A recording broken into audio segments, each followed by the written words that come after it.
सभी प्यारे साथियों को एरोमा केमिस्ट्री क्लासेस के इस प्लेटफॉर्म पर बहुत बहुत स्वागत और अभिनंदन करता हूं। इस क्लास में आज हम लोग डिस्कशन करेंगे कि आखिरकार यूपी पीजीटी एग्जामिनेशन 2025 यानी कि मार्च में जो संभावना जताई जा रही है, इस एग्जामिनेशन में हम लोग किस तरीके से अपने आप को उतारें कि पूरी प्रिपरेशन हमारी अप टू द मार्क हो जाए। यानी कि इस प्रिपरेशन में हम लोग अपने आप को किस तरीके से प्रिपेयर करें कि बहुत बेस्ट प्रिपरेशन स्ट्रेटजी प्लान हो जाए और हमारा सिलेक्शन भी हो जाए। इस पूरी वीडियो में हम ये बात डिस्कशन करेंगे और साथ ही साथ ये भी आपको बताएंगे कि किस तरीके से हम लोग शॉर्ट टाइम में एग्जामिनेशन की प्रिपरेशन कर सकते हैं, किस तरीके से हम रिवीजन कर सकते हैं, बेस्ट स्ट्रेटजी हमारी क्या प्लान होनी चाहिए, how to solve MCQ questions, role of quick revision क्या होना चाहिए, examination planning for the PGT and time is sufficient और नॉट। इन सब बातों पर एक एक पॉइंट डिस्कशन करेंगे समय के साथ में। तो हमारे साथ पूरी इस वीडियो में बने रहिएगा। हम आपको एक एक बात का निर्णय देंगे कि आखिरकार हम लोगों को करना क्या चाहिए और साथ ही साथ किस तरीके से अपने एग्जामिनेशन को प्लान करना चाहिए। सबसे पहले बात आती है कि सबसे फर्स्ट क्वेश्चन ही हमारा जनरेट होता है कि how to prepare in short time, यानी कि शॉर्ट टाइम में हम लोग अपने आप को किस तरीके से प्रिपेयर कर सकते हैं, ये समय सफिशिएंट है या नहीं है। तो दो बातें यहाँ पर जनरेट होती हैं। नंबर वन कि ये टाइम तो हमारे लिए सफिशिएंट है, यानी कि शॉर्ट टाइम है, लेकिन इस शॉर्ट टाइम में बेस्ट रिवीजन हो सकता है, प्रिपरेशन हो सकती है, बेस्ट तरीके से हम लोग अपने आप को रिवाइज कर सकते हैं अच्छे से। और इस रिवीजन के लिए आपको जो डिफ़िकल्ट पॉइंट्स हैं, यानी कि अगर हम आप बात करें जो डिफ़िकल्ट पॉइंट हैं, उन डिफ़िकल्ट पॉइंट को हमें अपने साथ रखना पड़ेगा, उनको नोट डाउन करना पड़ेगा और नोट करने के बाद उन्हें पर डे रिवाइज करना पड़ेगा। पर डे रिवीजन चाहिए डिफ़िकल्ट पॉइंट्स के लिए। इस बात का नोट करके जो है वो रिवीजन हमें पर डे चाहिए।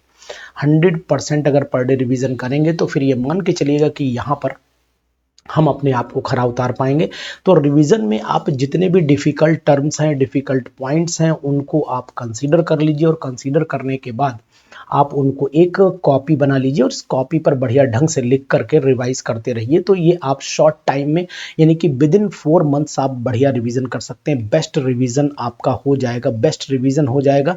और ये बात आप मान के चलिएगा कि इस रिवीजन से आपका सिलेक्शन भी 2025 के इस पीजीटी एग्जामिनेशन में होना निश्चित है। तो आप बिल्कुल बेफिक्र होकर तैयारी पे लग जाइए, कोई समझौता नहीं करिए, किसी भी कीमत पर समझौता नहीं करिए, ये मेरा आपसे कहना है। यानी कि आप इतने कम समय में बढ़िया प्रिपरेशन कर सकते हैं अगर आपने क्विक रिवीजन नोट्स बना लिया, डिफिकल्ट टर्म्स को रिवाइज कर लिया, हर चैप्टर को प्रॉपर तरीके से कंसीडर कर लिया, हर चैप्टर के नोट्स में जो भी चीज़ आपको डिफिकल्ट लगती हो उनको आप प्रॉपर तरीके से एक कॉपी पर नोट करके रिवीजन करते रहेंगे तो मुझे लगता है कि ये आपके लिए बहुत ही इंपॉर्टेंट हो जाएगा। अब how to revise in short time, यानी कि शॉर्ट टाइम में आप कैसे प्रिपेयर, यानी कि ये यहाँ पर मैं लिखूंगा कि भाई यस ये काम आप कर सकते हो, नो प्रॉब्लम कि शॉर्ट टाइम में प्रिपरेशन हो जाएगी, कोई दिक्कत नहीं। अभी सफिशिएंट मैं मान के चलता हूँ कि 4 महीने यहाँ पर हमें आपको दिखाई दे रहे हैं। यानी कि अगर मैं आपसे काउंटिंग करता हूँ तो दिसंबर, जनवरी, फरवरी, मार्च, यानी कि हमें जो एग्जामिनेशन में, और इधर भी 15 ही नवंबर हुआ है, तो इसका मतलब एग्जामिनेशन की प्रिपरेशन के लिए हमारे पास सफिशिएंट टाइम है। How to revise in short time, short time में चैप्टर में मैंने एक बैच शुरू किया जिसका नाम है महासंग्राम बैच। अब ये महासंग्राम बैच में हम लोग कैसे स्ट्रेटजी प्लान करेंगे, महासंग्राम बैच में हम लोग प्लान क्या करेंगे ये भी आपको बता देता हूं। आपके मन में चल रहा होगा कि सर पता नहीं क्वेश्चन रिवीजन हो पाएंगे नहीं हो पाएंगे, या फिर हम इसमें पूरा सिलेबस पढ़ाएंगे। नहीं, तो हम इसमें पूरे सिलेबस की कोई बात नहीं कर रहे हैं। इसमें हम लोग चैप्टर वाइज इंपॉर्टेंट टर्म्स की बात करेंगे, यानी कि चैप्टर वाइज हम चलेंगे और चैप्टर वाइज इंपॉर्टेंट जितने भी टर्म्स हैं, इंपॉर्टेंट पॉइंट्स हैं, इंपॉर्टेंट पॉइंट्स की बात करेंगे, साथ ही साथ इंपॉर्टेंट रिएक्शंस की बात करेंगे, यानी कि हमारी बेस्ट स्ट्रेटजी भी क्या होगी इस पर बात करेंगे। तो महासंग्राम बैच जो मैं शुरू कर रहा हूँ, इस बैच में आपको चैप्टर वाइज इंपॉर्टेंट पॉइंट्स और साथ में उसी से जुड़े हुए एमसीक्यूज भी डिस्कशन किए जाएंगे। और इसकी पर्टिकुलर टाइमिंग लेंथ अनलिमिटेड चलेगी, यानी कि जब तक आप इसमें बेस्ट तरीके से पर डे का एक स्लॉट तैयार किया जाएगा और पर डे के स्लॉट में ही आपको इसमें बहुत सारे क्वेश्चंस, चैप्टर के इंपॉर्टेंट पॉइंट्स, इंपॉर्टेंट रिएक्शंस और पीवाईक्यू भी इसमें डिस्कशन करेंगे। साथ ही साथ आपको मॉडल पेपर के टेस्ट भी लगाए जाएंगे। तो जो भी आप चाहेंगे वो चीज़ इसमें अवेलेबल हो जाएगी। इसके अलावा भी अगर आपकी कोई राय होगी तो चाहे वो चैप्टर कोई भी हो, चाहे वो डिफिकल्ट हो, चाहे ग्रेजुएशन लेवल पर हो, चाहे पोस्ट ग्रेजुएशन लेवल पर हो, इन दोनों पर ज़्यादा ध्यान देना पड़ेगा। यानी कि पीजी और यूजी लेवल आपको स्टैंडर्ड मेंटेन करना पड़ेगा। तो यहाँ पर मैं यूजी लेवल और as well as PG level को ज़्यादा कवर करने की कोशिश कर रहा हूँ कि यूजी और पीजी लेवल को ज़्यादा कवर करने का पर्पज़ सिर्फ वही है कि आप ज़्यादा से ज़्यादा जितने भी लोग हैं वो इतनी इस डिफ़िकल्टी लेवल को कवर अप कर पाएँ। यानी कि स्ट्रेटजी में जो डिफ़िकल्टी लेवल होना चाहिए वो डिफ़िकल्टी लेवल जो है, डिफ़िकल्टी लेवल जो होना चाहिए वो डिफ़िकल्टी लेवल यूजी और पीजी को कवर करना चाहिए, यूजी और पीजी को कवर करना चाहिए, क्योंकि 12th का स्टैंडर्ड तो आप ऑलरेडी कर लेते हैं, कोई दिक्कत नहीं है। ये बात आप अच्छे से जान लीजिए।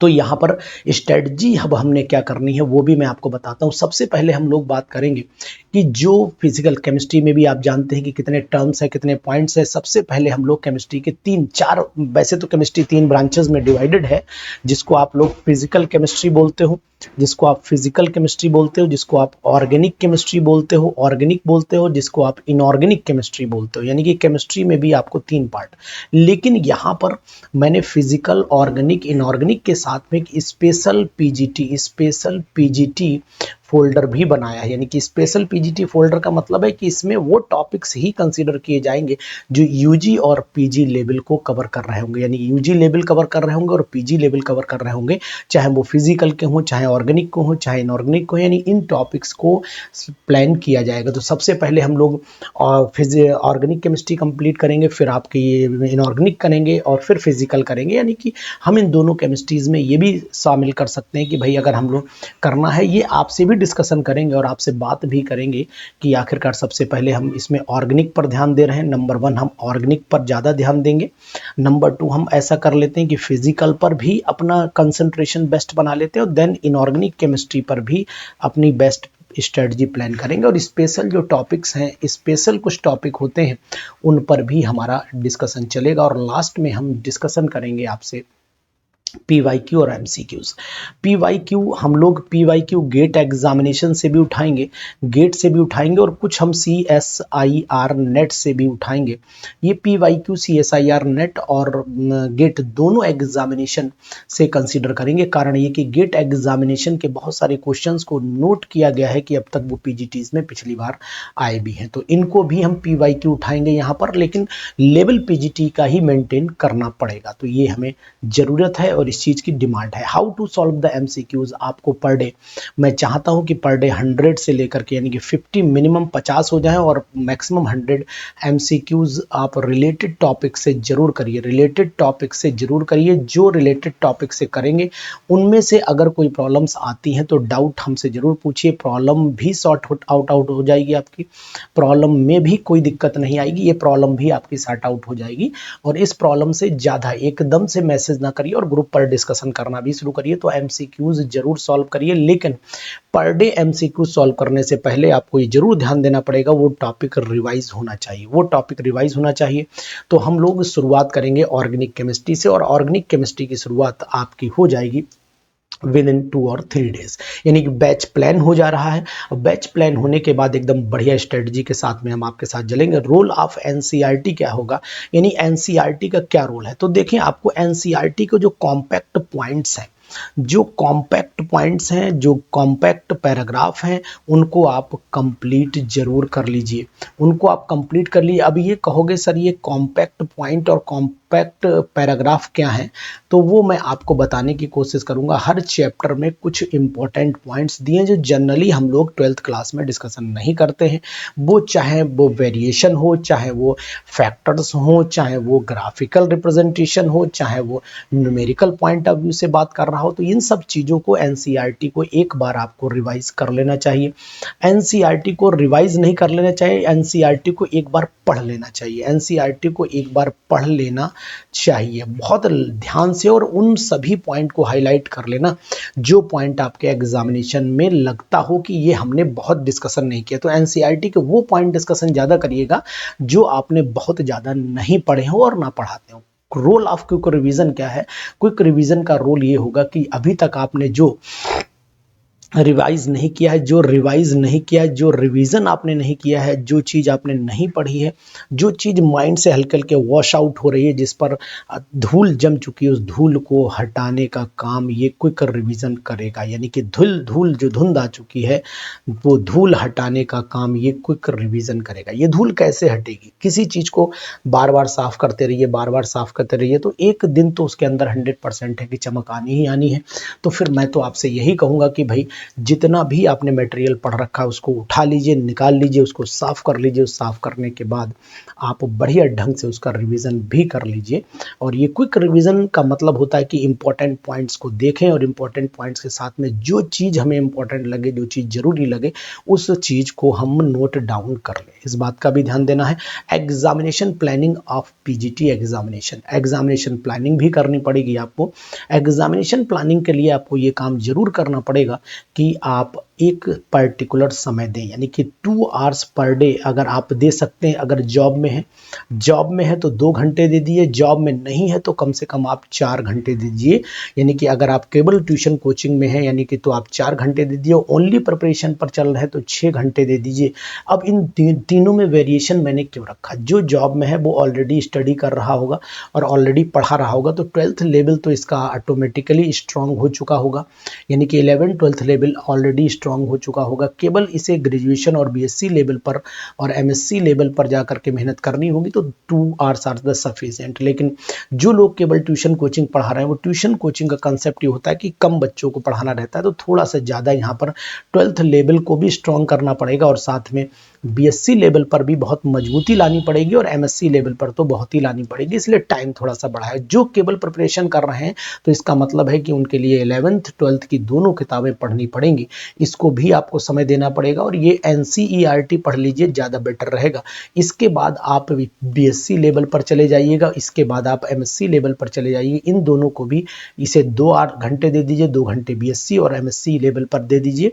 यानी कि इन पे और साथ ही साथ इनको एमसीक्यूज लगा डालिए। तो अब आपको करना क्या पड़ेगा, ये आप एक और टाइम सफिशिएंट है या नहीं है, इस बात का भी आप ध्यान देंगे। टाइम सफिशिएंट है, यानी कि अगर आप कहें कि टाइम सफिशिएंट है, नहीं तो टाइम बिल्कुल सफिशिएंट है। क्यों टाइम सफिशिएंट है भाई? तो टाइम इसलिए सफिशिएंट हो पा रहा है कि जो आप समय दे रहे हैं, अगर आपको, मैं उम्मीद करता हूं कि 4 मंथ्स आपके हाथ में है और 4 मंथ्स में अगर आपने डेली पर डे कम से कम चैप्टर का रिवीजन कर लिया, चैप्टर रिवाइज ही करेंगे, पढ़ेंगे तो है नहीं। कारण ये कि पढ़ने में तो भाई हमने ऑलरेडी पहले से बहुत बार 2 साल से लगातार लगे रहे, इतने सालों से इंतजार कर रहे हैं, तो फिर ये उम्मीद है कि यहाँ पर भाई हमें चैप्टर रिवाइज करना, रिवाइज करने के बाद उस पर्टिकुलर टॉपिक से भाई हमें एमसीक्यूज भी उठा करके सॉल्व करने देने हैं। तो अगर हमने चैप्टर रिवीजन में मान लीजिए 1 घंटा लगाया और 1 घंटा मान लीजिए हमने एमसीक्यूज में लगाया, तो हम सफिशिएंट है कि 2 घंटे पर डे दे पा रहे होंगे। और अगर प्रिपरेशन करनी तो भाई 4-4 चैप्टर का स्लॉट बना लीजिए, 4 चैप्टर का स्लॉट, तो चाहे फिजिकल के 4, फिर ऑर्गेनिक के 4, फिर आप इनऑर्गेनिक के 4, इस तरीके से स्लॉट बना करके भी बेहतर तैयारी आप कर सकते हैं।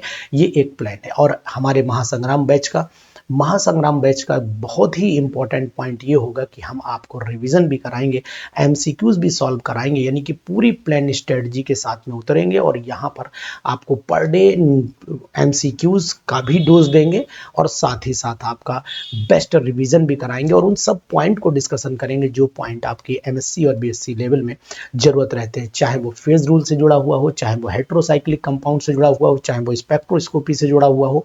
इन सभी पॉइंट को हम लगातार डिस्कशन करेंगे। तो देर मत करिए, महासंग्राम बैच को ज्वाइन कर लीजिए, थोड़ी सी मेहनत कर लीजिए और थोड़ा सा बलिदान कर दीजिए, क्योंकि कुछ त्याग के बाद ये मान लीजिए कि विजय निश्चित है। ये मौका अगर आपने गवा दिया तो फिर आप पढ़ाते रहिए।